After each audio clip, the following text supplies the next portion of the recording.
There's 2 dingoes in the fucking water. Here we go. Fucking on. We are on. Are you not excited, Antonio? Yeah, why aren't you excited? I'm the cameraman. You're the cameraman. Get excited.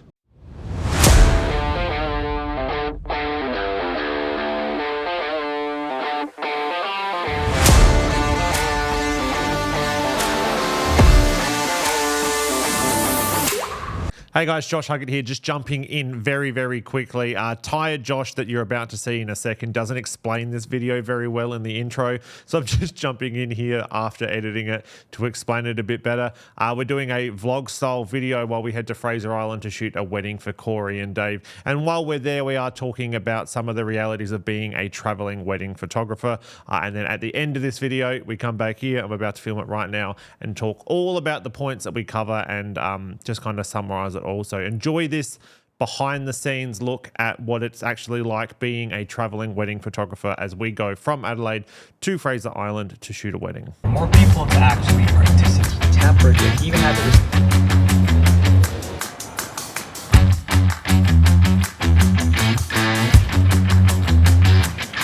G'day guys, Josh Huggett here from Huggett Media, and today we are talking about all of the realities of actually being a travel wedding photographer. It all seems like fun games, going to all these crazy places. Today we're actually going to talk about the bad side and just kind of like what it's actually like being a travel wedding photographer. I had this video already planned in my head this morning. Actually, I was thinking about it last night when I was laying in bed. I was like, oh, this is what I'll do. I'll do a reality, because I had to get up at 6 o'clock this morning. So I've actually changed the first answer. I've got 5 things that we want to talk about. The first one was originally going to be time and how much time it takes to get everywhere. That's going to be number 2. But number 1 is now actually just missing your flight, because that's exactly what I just did. Missed my flight, so now I'm stuck at the airport. So we always try to travel in the day before a wedding, which is what we're doing today. Today this wedding we're actually traveling in 2 days early, because we're going to fly from here from Adelaide to Queensland, from Queensland, then we need to drive and get on a ferry and get on to Fraser Island from there. But we missed our connecting flight, which is fucking great. So now I'm stuck in the airport. But having these backup plans, so what is technically a 1-day wedding then very quickly becomes like a 2-day wedding or a 3-day wedding, but you're only getting paid for the 1 day. Probably the most annoying thing about this entire experience is that because I missed my flight, like I flew Adelaide to Melbourne, then I missed my Melbourne flight. Just today, I'm going to go Adelaide to Melbourne, Melbourne to Sydney, Sydney to Brisbane, Brisbane to the Sunshine Coast. 5 different airports in 1 day, just in Australia, just to make it like 4 hours away. But that's okay. This is another one of the joys of being a travelling wedding photographer. However, Antonio's picking me up from the Brisbane airport, so that will make it a little bit easier. And my baggage is still here, so I haven't lost any baggage yet. Baggage is another whole thing that we'll talk about in a second, but let's at least get to our fucking destination. It's currently like 3 p.m. I started this day at 6 a.m. I'm ready for a break and another beer. Very ready for another beer. It's all waiting over that.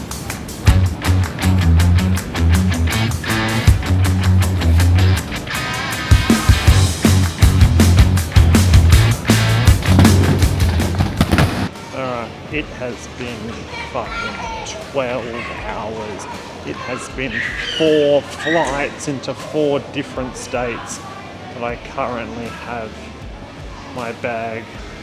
I'm now just waiting for Antonio to come and pick me up. I've had like 6 wines and like 5 beers, so I'm feeling pretty good. I'm feeling pretty good right now. I just need to find Antonio. Buddy, what car do you have? I can see you, handsome man. Alright, I'll see you in a sec. It's a camera. There's Antonio. There's Antonio. Alright, we are at day 2 now of this 4-day adventure. There's Antonio. Slept on his couch last night. Yesterday, because I missed my first flight, I ended up quite literally traveling almost all of Australia, definitely all of the south coast or the east coast, I went Adelaide to Melbourne, Melbourne to Sydney, Sydney to Brisbane, Brisbane to the Sunshine Coast, Sunshine Coast to Antonio's couch, and now we are over here about to start making our way onto Fraser Island. Leading into another one of the realities of being one of these travelling wedding photographers is that there's so much actual travel involved. It's not as easy as like just flying into a different state and then you're shooting a wedding. Like, there's flying into a different state. There's the cost of hiring another car. There's then the cost of like actually driving everywhere and insurance and fucking registration and all of that fun stuff. But picking up our car, then we're going to get on the barge and then head over onto Fraser Island. And we have to do that in very specific times because otherwise you can't drive because of the tides, and the tide will take the car away and you won't be able to drive. It's fucking wild. Anyway, let's get this car, get on the barge, start making our way onto Fraser Island. Alright, so we are now on the actual way to the ferry. We've just went and got our barge pass. That was another $242 with a fucking permit to go on the island. It's getting very expensive and we haven't actually started making any money back yet. And that's okay. I haven't even sent him my invoice yet. Yeah, there is none. It's the experience. You're a work experience kid today. So we're going to go now. We're going to try to get on the island, and there's just like so many rules. So many rules. I feel like we should probably have some food as well. I have some gummy bears. We're now on the beach waiting for the barge. I'll flip this little camera around so you can see. Don't want to film that person's kid, but we're here on the beach now, ready to head over here to Fraser. You can kind of see that little the barge is just over there. 15 minutes over, 15 minutes back. And then we have the great task of actually figuring out where we need to go.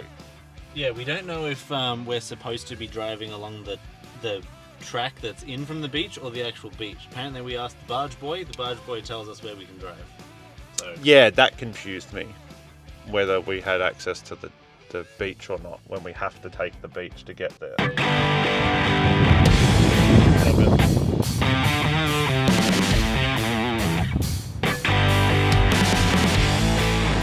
I just think we are on the barge. All of our camera gear is currently on a boat, which is only heaps concerning. So is the car. I really don't want to hurt this car because Merv will kill us. I reckon Merv would actually murder us.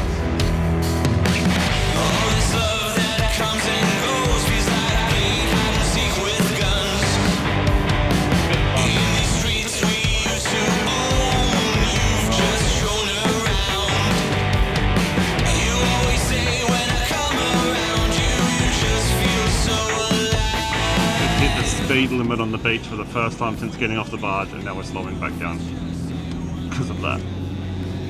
If at any point you see the car moving in any direction, it has nothing to do with me. The car just kind of has a life of its own, which is delightful and terrifying. You can also see over on this side here, the beach is kind of eroded. The cyclone that came through.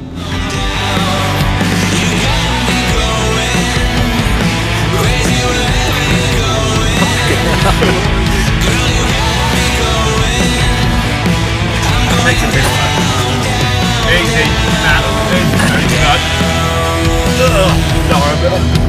Any day. In the silence of the night, your whispers linger on. Echoes of your laughter like a sweet and haunting song. Made it. We found a shop, which means we've actually got some food now. Because up until about 5 minutes ago, we didn't actually have any food for our trip. So we've got shapes and veggie chips and not a lot else. But tomorrow we've got wedding food, so that'll be okay. But we don't actually have like anything else to kind of give us any form of sustenance at all. That's all right. We're still going to get down to Cathedrals though. That is still a bit of a drive. But at least now we'll have something to fucking eat. This is another one of the things that you don't think about when you're a travelling wedding photographer, is that you also need to buy food everywhere that you go, because you always need to eat. Everywhere you go, you need to actually bring your own food, or find your own food. So what starts as like a quick trip to Melbourne to go and shoot a wedding very quickly turns into like a quick trip to Melbourne where you've had to buy your dinner and your breakfast and your coffee and just all these costs start adding up. All right, more beach. We've driven for a little bit longer. We've now made it to the famous shipwreck here on Fraser Island. I'm gonna grab my camera. We have time for one photo, and then we need to keep driving because the beach is about to close and we're about to get washed out to sea.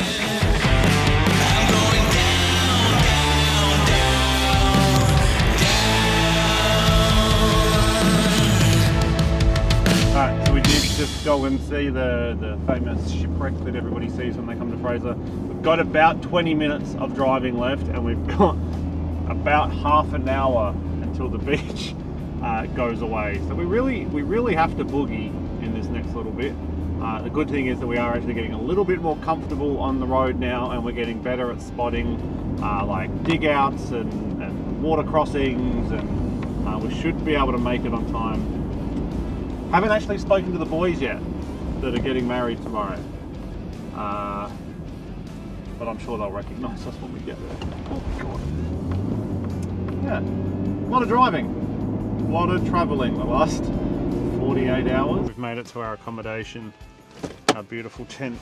I'm going to give you a room tour of our accommodation.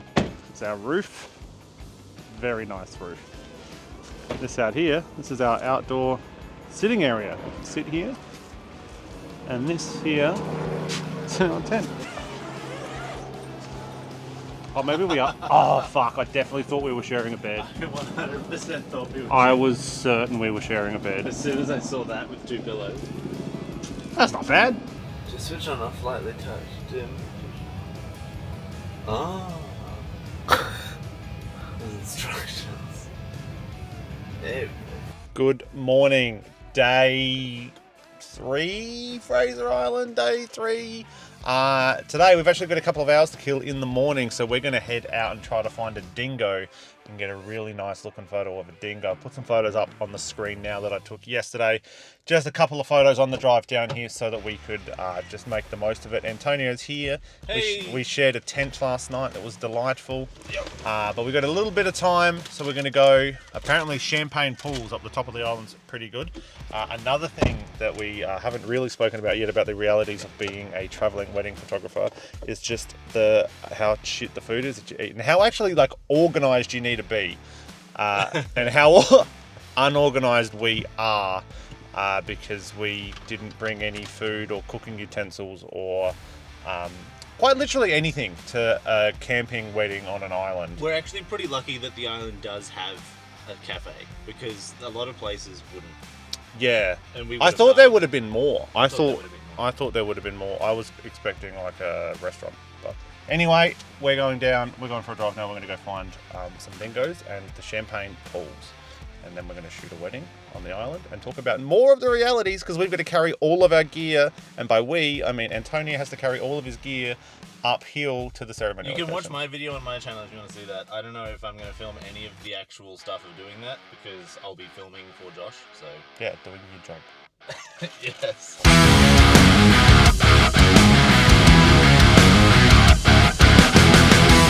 After, I don't know if this will actually work because it's so fucking windy.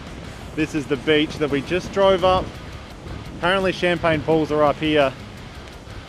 This is probably one of the pros of being a traveling wedding photographer, is the cool things that you do get to see. That's fucking phenomenal, look at that.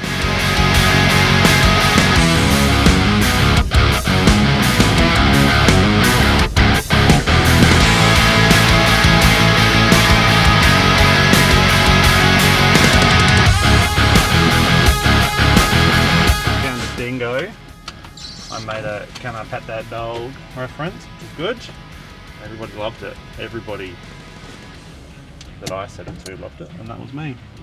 Now we're going to descent. We're going to the wedding, but because we made it up here in record time, we've actually got a little bit of extra time on the way down, so we can kind of like stop at stuff and maybe fucking, you know, have a geese, take a picture or two. Going to put it into second. We're going to make our descent down the hill, and it's going to be fun. It's actually not as scary on the way down, is it? No, it's way more calm. This is actually just kind of like There are roads in Adelaide that are worse than this. Now, power on, power through. No, stopping. Yeah, that was a piece of piss, mate. That was actually good. Yeah, that didn't. It was heaps scarier on the way up, I promise. Way scarier on the way up. Oh, there's an eagle. There's a dingo in the fucking water. We're getting a photo of a dingo in the fucking water on the 70 to 200. There's 2 dingoes in the fucking water. Here we go. Are you not excited, Antonio? Yeah, Why aren't you excited? I'm the cameraman. You're the cameraman. Get excited. Excitedness. Let's Yeah. not. Oh, what's he doing? Is he coming over to us? He's having a fucking lay down. All right, leave my door open so I can just get straight back in the car. Get the camera. 70 to 300. Unlock 1.6 times crop. Oh, turn on.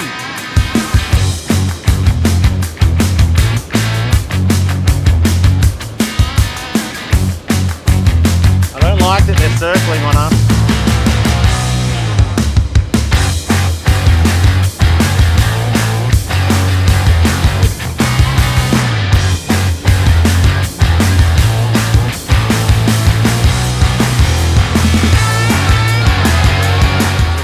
Officially started yet. We're just on our way back from the beach and we're getting a photo of the sign outside, and I've just taken the best fucking photo of this wedding and we haven't even started yet. Just look at this. I'll put the actual image up on the screen, but just look at my fucking camera screen right now. That is the wedding sign, Cathedral Beach where it's being held, and a dingo. All in one fucking picture. That's so good. I'm very happy with that. Good start. Good start to the day. We're going to do some like backing up and charging camera batteries and all that sort of stuff now because the wedding starts in about an hour. But I think today's going to be a Crocs and shorts wedding, which is very exciting. Haven't done one of those in a while. That dingo's now annoying the fishermen trying to get their food. So we were heading back to camp to charge everything, but then we found the dingo's just come and had a little bit of a sit down. Now he's just hanging out. And we're not allowed to get close because we get in trouble.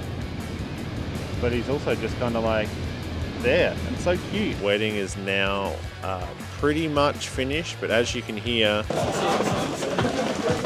the noise is still going. Let's talk about another one of the realities of being a traveling wedding photographer.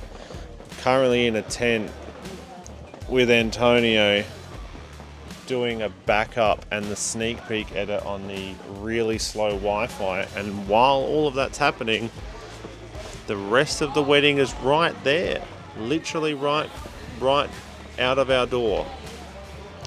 It is also currently 12:30 in the morning, and we need to leave at 9 o'clock tomorrow.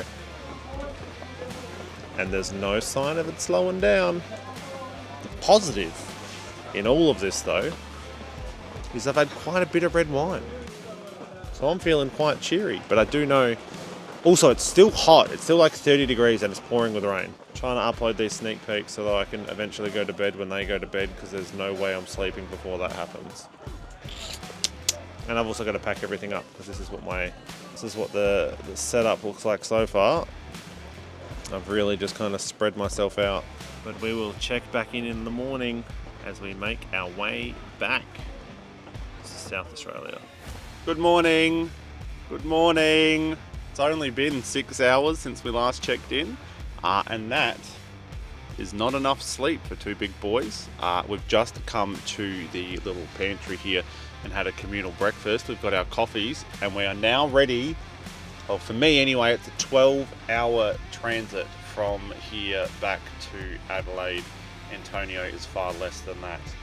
But this is another one of those realities of being an actual wedding, traveling wedding photographer. Is you don't get to sleep. Like, you're up all night editing photos, making sure you've got your sneak peeks out, and then you're up first thing in the morning, literally either to go to a different state and shoot another wedding, or literally just trying to make your way back home. People talk a lot about like turning it into a holiday, and I talk a lot about making it into There's not enough time to make it a holiday. There's no way to make it a holiday. And I talk about like trying to make it a family holiday too. Like if I'm going away, I'm like, yeah, we'll just bring the wife and kids. I always thought that too, but it makes it more expensive, and then it's just... Well, yeah, and then there's no point going. And you don't see your family anyway, because you're out shooting weddings. You're working. Anyway, if anything interesting happens on the drive back, I'll film it. Otherwise, we'll probably be in the studio for the next couple of shoots. Or maybe the airport, and we'll do a recap. I haven't figured it out yet. Bye.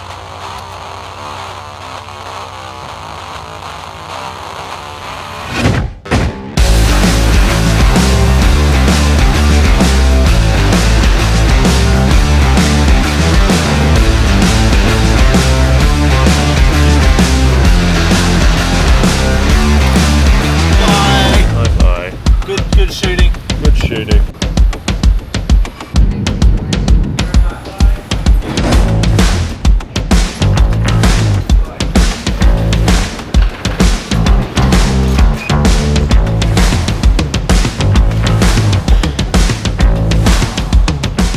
It's been over 12 hours since we left the island.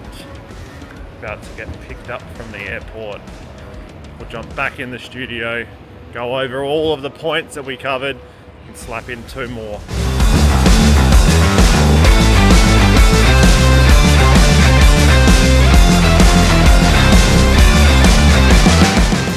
All right, thank you for making it this far into the video. I know it's a little bit longer than the stuff that you're used to seeing from me, so I hope you enjoy this type of content. If you do, I've got fucking 18 travel wedding videos coming up as we travel all around Australia this year shooting weddings.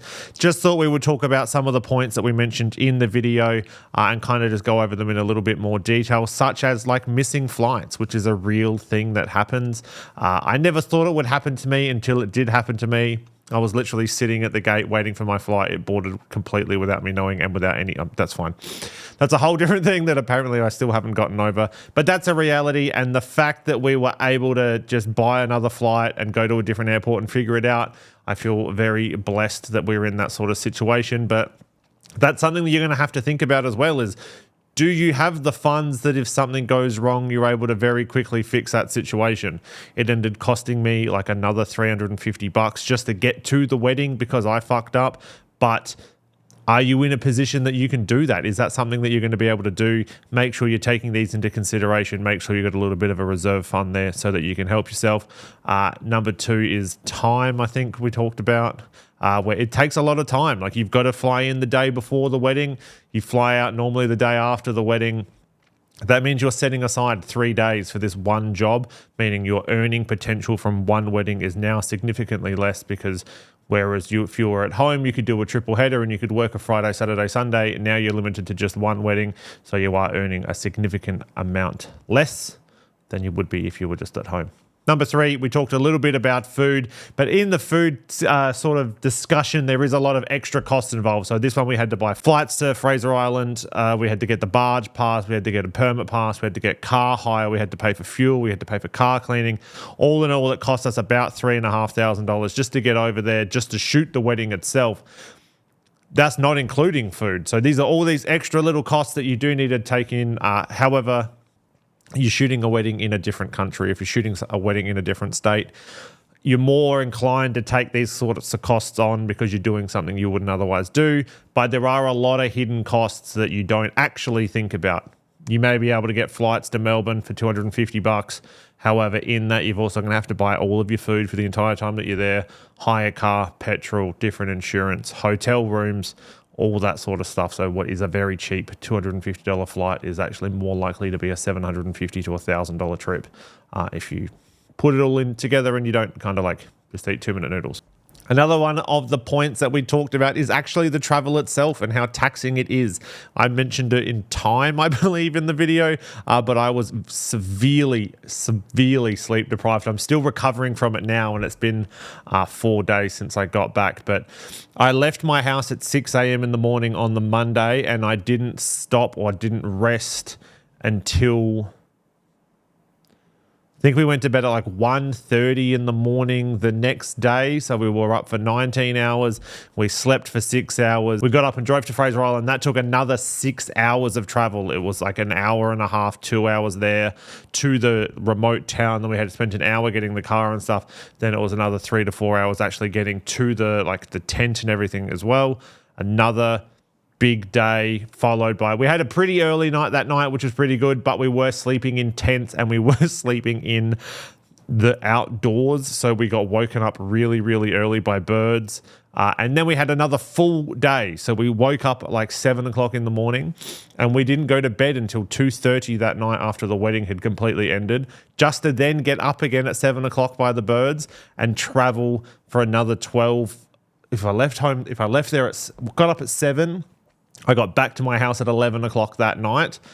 There was no real break there. So what looks like a really fun trip, and like people like, oh geez, must be nice getting to travel all around Australia shooting weddings. You are awake for a lot of the travel that you do. When I went to Peru last year, went and shot a wedding in Peru. That was 38 hours travel there and 46 hours travel home, and I was in Peru for 3 days.